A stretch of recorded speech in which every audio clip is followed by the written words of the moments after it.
Good afternoon, everybody. Currently it is the 18th of January as I am recording. I have been releasing a couple of the videos I recorded in November. I'm sure people have seen them by now, and I'm just gonna continue doing the series of the literary commentaries. I also have in mind doing continuing doing my analysis of the Platonic dialogues. I am currently finishing rereading the Gorgias, the Meno, and the Protagoras. Protagoras, I believe that's how you say it.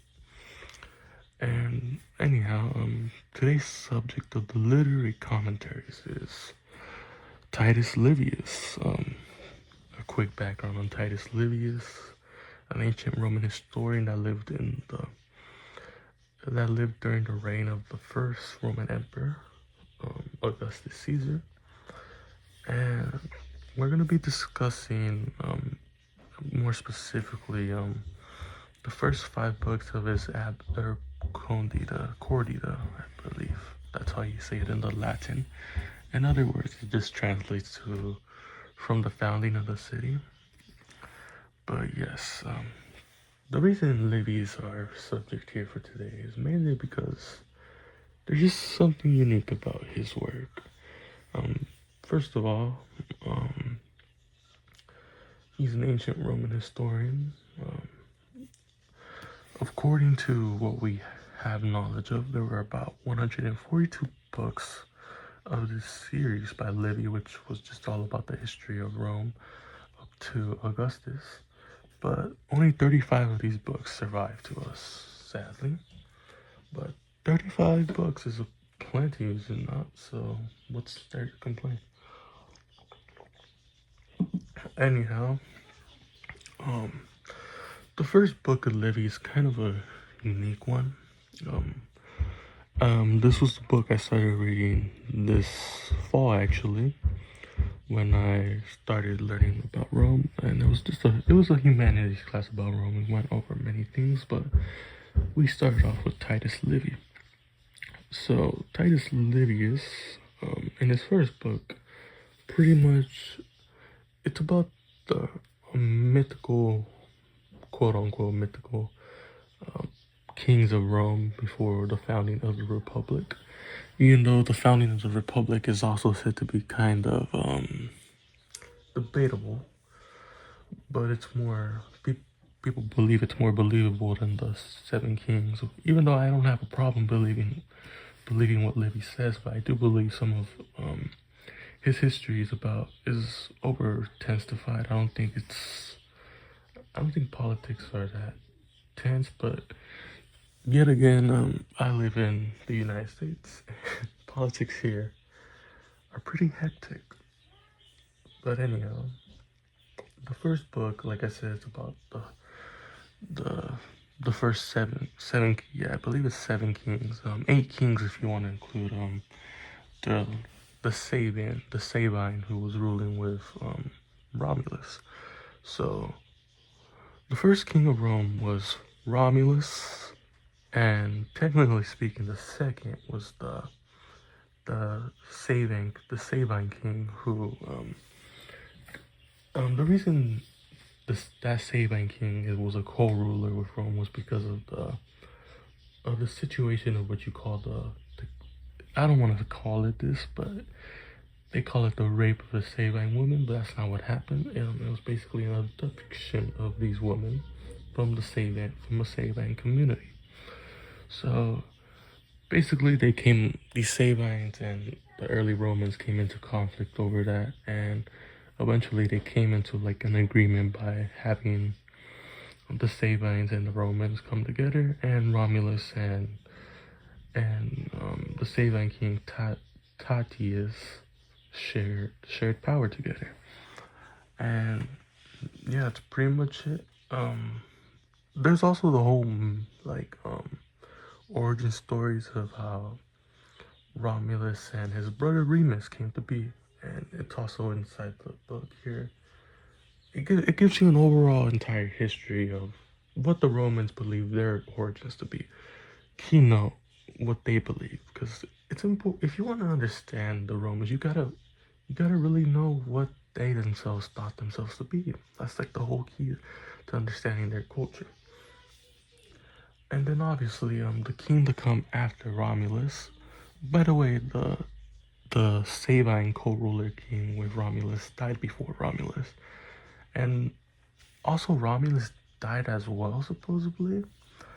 Livy gives us many accounts. He gives us that one Romulus went to the gods and joined them, or the patricians and the Senate pretty much assassinated him like they did to Julius Caesar.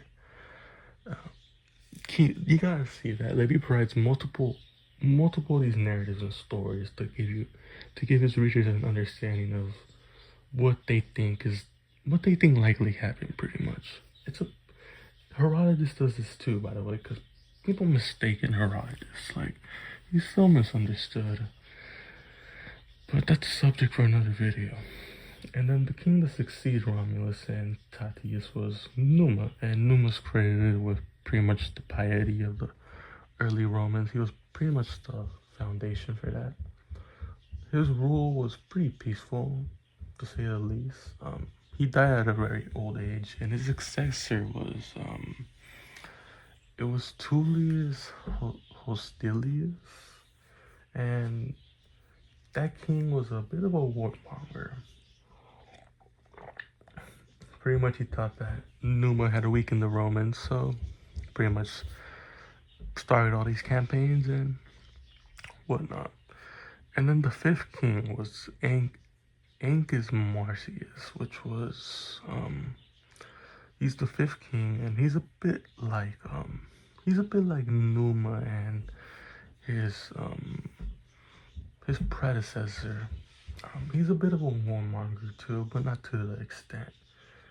He was also responsible for, like, I believe he was literally a bridge builder. Like, he built like a bridge supposedly that let the Romans pretty much explore the outside world for the first time, that's actually kind of crazy, because if we're to take to account of these kings being realistic, historically speaking, he is probably a significant figure for that action alone.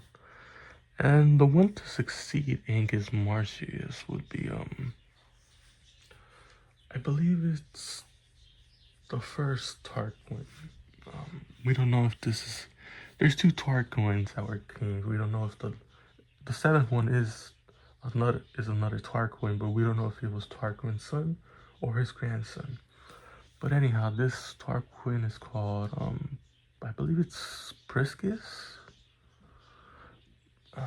We'll just call him Tarquin the Elder because I don't remember the nicknames.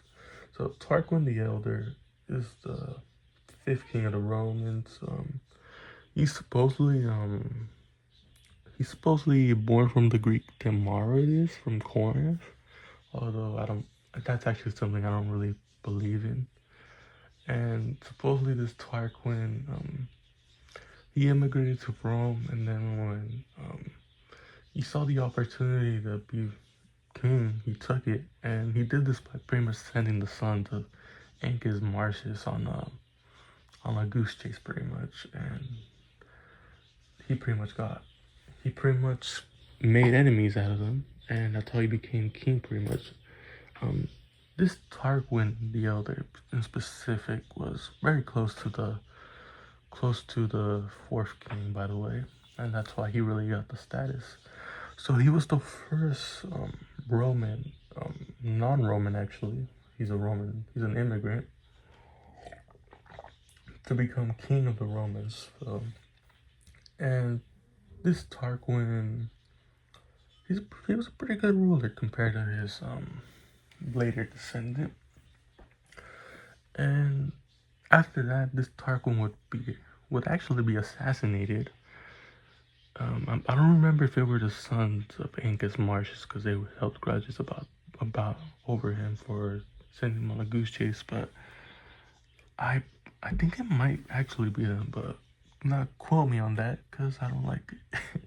But anyhow, yeah, this Tarquin will pretty much die, and then Servius Tullius would become the sixth king, and this Servius Tullius was actually a slave. And so now we now have an immigrant that became king of the Romans, and now we have a slave that became king of the Romans. So you gotta imagine how crazy that must be. So all that happened, and Servius Tullius is famous for his class reforms, similar to Solon's.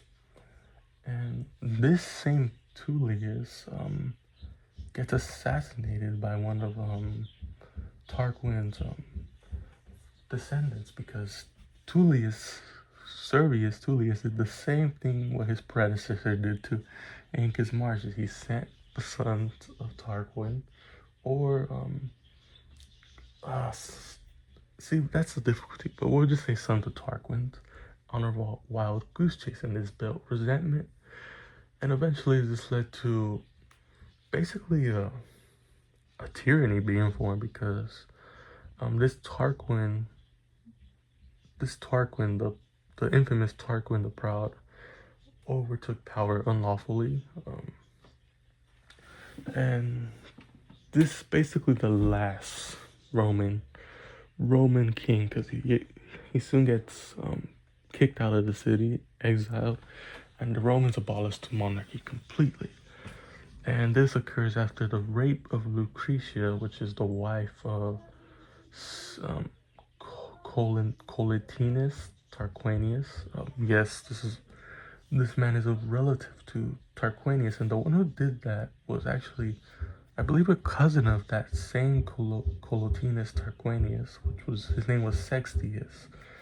And this all occurred due to pretty much Sextius being jealous of his cousin's wife, and he did what he did, and this led to the actions of Collatinus and Lucius Junius Brutus to pretty much abolish the monarchy. And that is the end of the first book of Livia. Actually, this entire book, as my professor told me, was pretty much a whole, like, you know how Machiavelli has the prince? So it's pretty much like teaching the principalities of how to be a proper ruler. And you gotta think of the context of how Livius writing this.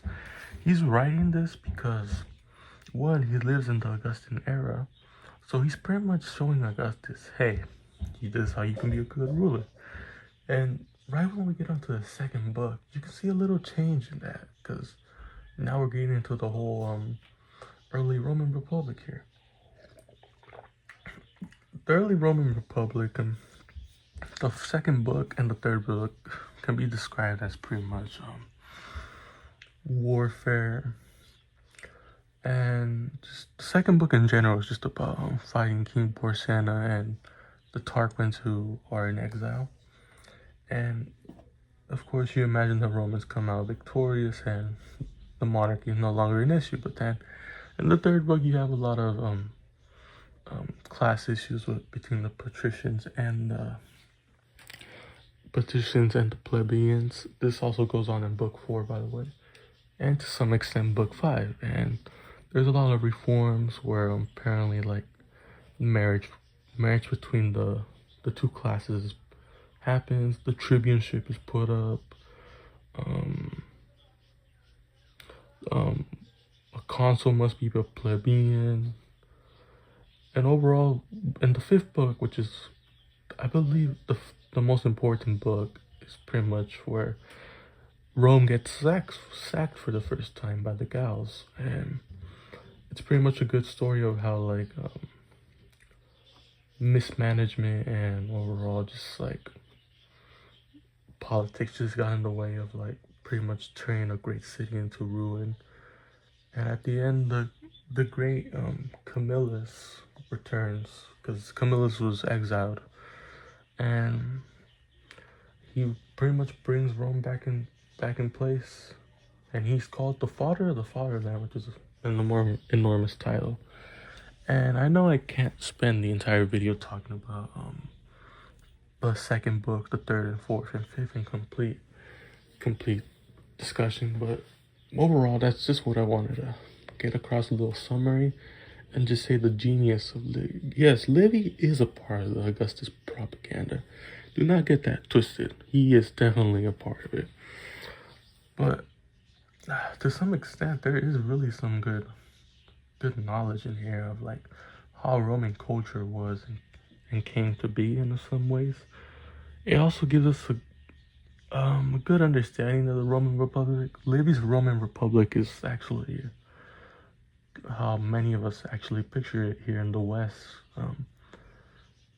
Can we discredit Livy? I mean, of course we can, because he's narrative heavy. He's definitely a bit exaggerating in his he's also not worried about like fact checking and whatnot, even though his sources are really he's relying on sources that were not destroyed during the sack of Rome by the Gauls. And I think Titus Livius' history still holds some weight, although you should probably be a bit discretionary.